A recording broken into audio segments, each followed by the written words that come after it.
What are some of the things that you do that you see working really, really well right now that people can take and just install in their own business to get to 10%?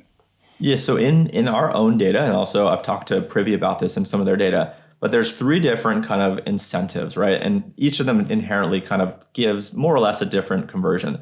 So the most basic and kind of, in my opinion, the most boring is just sign up for our list to get the latest news. It's like, all right, no one really cares about that. Oh, Typically, you're yeah. seeing like 1% to 2% of people potentially give you their emails, which is really bad. The next one is some kind of offer incentive, right? Whether it's 10% off, $10 off, free shipping. You typically can expect in the ballpark of about 5 to 10% of people to give you their email. Obviously, you have to work on the behavior, you have to work on the copy, you have to work on the design. But by leveraging something that's decent enough with that kind of incentive, you can expect within that range. Again, you might be plus or minus a couple points. And then the other one that's kind of interesting, which has pros and cons, is this whole enter to win. Enter to win our weekly giveaway, enter to win our monthly giveaway. And we're seeing anywhere from like 8% to maybe like 12% opt-ins.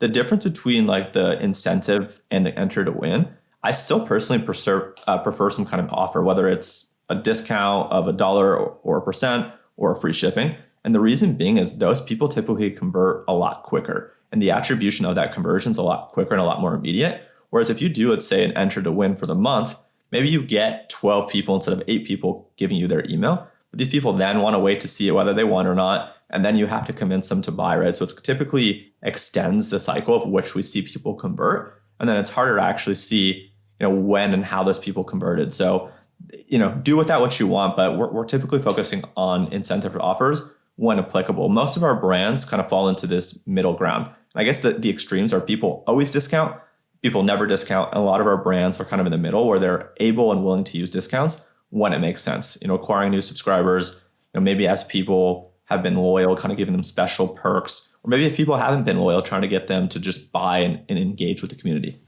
For like the first time, for sure. Like, Yes. okay, here, you're on the list. Let's make it happen. What's your experience with gamification? And including like things like spin to win. I'd love to hear your take on that. I've had a ton of success with that sort of stuff. Yeah, dude, like the Wheelio, the spin to win, like not technically quote unquote the best brand experience as people would call it, but always sure. wild on like how people actually engage and how those actually perform. One of the brands that we were working with in the past was the Chivery, which is owned by the Chive, and they would do an enter to win, and just it was insane. I think they were getting like 13 to 15% opt-ins, right? And like the people were converting really crazy. So I think for the right brand, the ones that probably don't care about brand image as much, not to say they don't care about brand at all, but the ones that are a little bit more lax and willing to kind of test and try things, we've had a lot of success with and we'll kind of push people towards that. Other brands that care more about every single pixel and things and whatnot, we probably don't try that.